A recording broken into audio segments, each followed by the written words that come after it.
Do you like these books? How about these books? Or do you like these two movies? Well, I have just the book for you. Hello everyone, I'm Just Some Reader, and by the time you're watching this, I can finally call myself Just Some Author. I've written a fantasy heist novel called The Magician's Rule, heavily inspired by medieval France, tarot cartomancy, and especially food. If you've seen my Redwall videos, you know I love food. Now, I know what you're thinking. Is this just an ad for his book? And to that I say, yes. Yes it is, but you can read the prologue for free right now on my website using the link in the description below. And if you really like that prologue, you can go to Amazon.com and buy the ebook right now, baby. But before you do that, why don't I tell you a bit about The Magician's Rule? Now, I've been a writer since high school, mainly short stories and whatnot, but this is my first foray into actually finishing a novel. This is a novel I wrote for one of the many writing challenges that are put on in November to write an entire novel in a month. Word count for those challenges are 50k in 1 month, but I blew past that and wrote 72,000 words. And thus, The Magician's Rule and the Kellen the Fool series was born. For this challenge, I wanted to get a good idea of, yeah, I can finish this plot in a month, and I think I can do it. The plot of the book is pretty simple. Our protagonist, gentleman thief Kellen the Fool, has come to the capital city of the Kingdom of Battlelois to steal the Magician's Scepter, a priceless artifact protected by the King of Magicians himself, His Majesty Antoine Battlelois III. But nothing is as it seems in the Kingdom of Battlelois, so Kellen must devise a plan to somehow steal this priceless artifact from the strongest man in the kingdom, all while dodging the authorities coming after him. Now, inspirations for this book? Obviously, Mistborn by Brandon Sanderson. How could I not? I fucking love this book. We've got a heist, and we're overthrowing a government. Pretty rad, you know? Pretty freaking sick. But this one's got more politicking and schmoozing with the nobles than my book does. Another inspiration? The Lies of Loch Lamora by Scott Lynch. I mean, how can we talk about fantasy heists and not talk about The Gentleman Bastards? I was actually reading this book as I was writing The Magician's Rule. Some of that port city aspect from this book may have seeped into mine, but I feel like The Magician's Rule is very different from this. The Lies of Loch Lamora is pretty dark, like people are dying all the time, while The Magician's Rule is more lighthearted. The protagonist has pledged not to kill anyone. He's a gentleman after all. But if we're really talking inspirations, we have to talk about Lupin III. I absolutely adore Lupin III. It had a huge effect on me writing The Magician's Rule. My favorite way to describe The Magician's Rule is like if you took Lupin III, threw it smack dab in medieval France, and then gave everyone magic tarot powers. So instead of shooting guns, they're swinging swords. Magic tarot powers, I hear you ask.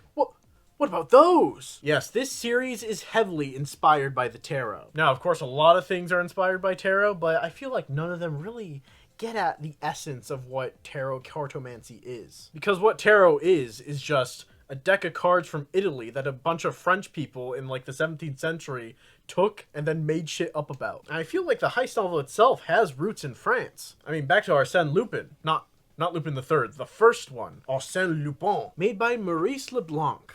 Some would say Arsène Lupin is the first gentleman thief. So let's take all that French stuff together and the meanings of the major arcana and just smash them together. So let's talk about that tarot magic by going over our protagonist, Kellen the Fool, because of course the protagonist has to have the Fool. I feel like the Fool arcana is really characterized by the potential to become anything you want. There's that freedom, that adventure, the beginning of the journey throughout all of the arcana. The Fool is the one that goes on the journey and is going to brave all the dangers that lie ahead. So with that in mind, I thought, why not make the Fool a shapeshifter? Thieves are all about disguises after all, and what's better than disguises than a shapeshifter? But also, I have to give him limitations on his power to make it actually feel interesting. So then I thought, what are some shapeshifting abilities that I think are cool but aren't really utilized enough? And then at the time I was reading My Hero Academia. Yes,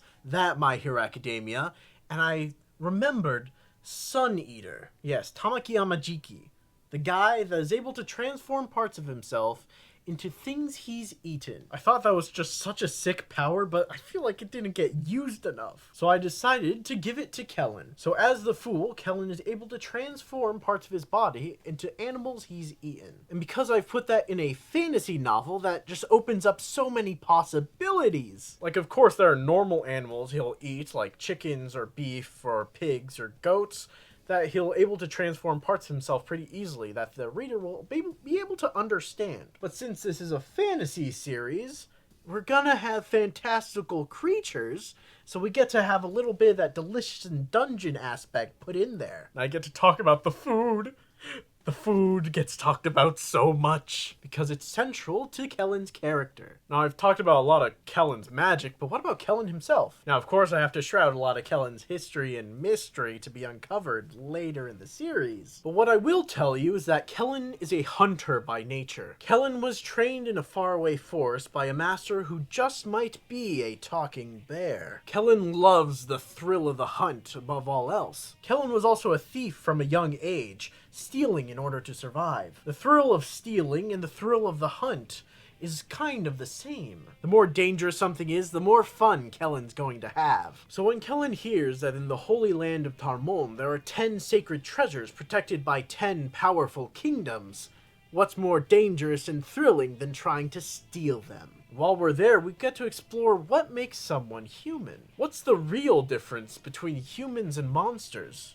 What about humans and the divine? I can't wait to explore some of that in later books. I've got some things cooked up. But while we're in the Magician's Rule, why don't we talk about the titular Magician Arcana? To me, the Magician Arcana has a lot of power and skill associated with it. The Magician has power over the 4 minor arcana: cups, swords, wands, and pentacles. And just so happens, those 4 items are associated with a different classical element. So we come to the power of the magician, control over the 4 classical elements of fire, water, earth, and air. Seems a little basic at first glance, but I think I've cooked well enough for you to enjoy my take on it. This power is restricted to the 5 houses of the nobility. House Uflam, who command fire, House Merot, who command water, House Peter, who command earth, House Galvan, who command air, and House Battleroy, the royal house that is able to command all 4. The power of the magician is one of the 10 forms. The power of the magician is referred to as the first form. Surprise, surprise, it's the first of 10 forms used by the 10 kingdoms of Tarmonde. Though the powers of each form is different,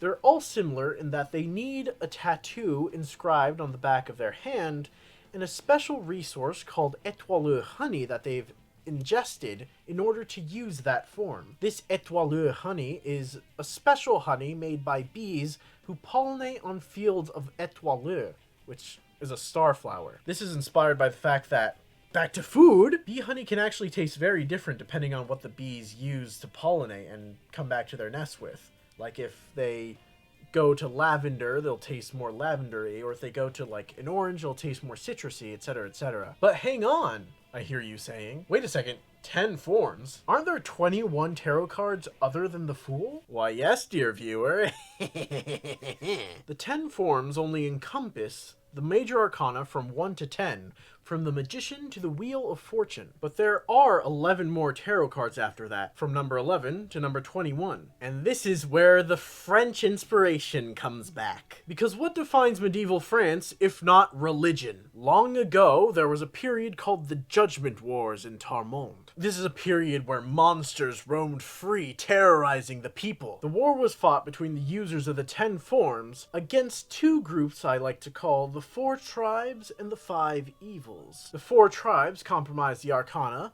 from 11 to 14. Strength to temperance. I know strength and justice can be swapped a lot of times in some tarot decks, but for the purposes of this series, I am keeping strength as number 11. The 5 evils comprise number 15 through number 19. from the devil to the sun. Wait a second, I hear you saying again. Isn't the sun, like, the best arcana? Isn't it, like, fully positive? And to that I say, it's very interesting it's called an evil, isn't it? I guess you'll just have to find out in later installments of the series, won't you? And that leaves us with Judgment and the World. Right now, I've made the Judgment Arcana a sort of godly figure. The religion in Tarmonde revolves around the judge, who is, whoa, the judge of souls. And since tarot is all about the journey you go on, once you die, the judge decides whether you've completed your journey and are able to move on to the next realm, the afterlife, or like a heaven if you will, or you're sent back to be reincarnated. So we've got a little bit of Catholicism, a little bit of Buddhism. Pretty sick. And then the world. The world, of course, is the World of Tarmonde. Why don't we take a look at my fantasy map here? Yes, I drew this myself. This is the World of Tarmonde. I didn't want to make just a regular ass fantasy map. I wanted this fantasy map to look like the World card. If you look at most tarot decks, you can see the World card has 4 creatures in the corner, one of them being a guy, and a woman in the center surrounded by a wreath or like an Ouroboros snake. And that's what I've got here. This map is inspired by medieval maps that don't show true distance like at all and don't have north up. They have it some other places, like here in this map we have it to the right, and this whole map is just designed to look like the World card. I love it so much. So the 10 kingdoms that practiced the 10 forms defeated the tribes and evils in the Judgment Wars, a war over what was the true way to worship the judge. What happened to those tribes and evils? I guess you'll have to look for further installments when they come out. This series is a long undertaking.